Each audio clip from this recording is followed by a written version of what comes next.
Hello everyone! So for today's video, start ngayon ang aming masteral. So andito ako ngayon sa Bicol College, yan yung graduate school para mag-take ng masteral. So unang araw ng klase namin, hindi ko alam kung paano pinakabahan ako.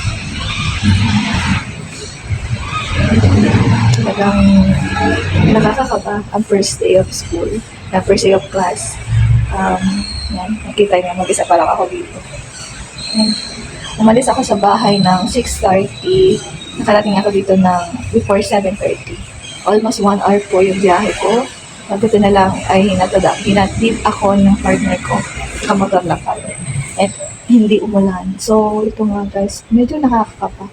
Na habang kaya ngayon nag-vlog ako, i-record ako habang nahihintay si Almira. Yan, buti na lang ay may kasama ako. Dito kakilala ko. Pero naka-accountability body. So, yan. Later.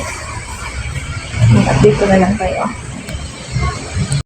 Tapos na nga guys yung klase namin at hindi ko na sa inyo napakita yung ibang video dahil bawal yung cellphone. So ito na nga, nagkikwentuhan na kami dalawa ni Almira. So na-empower na ako.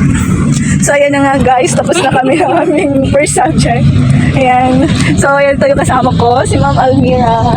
So ma'am, kumusta yung first day? Ayoko na mag...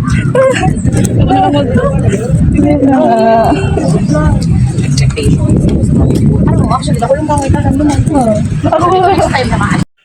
Pauwi na nga kami guys, kaya tawanan kami kasi hindi niya alam na video yung ginagawa ko. Akala niya kasi picture lang.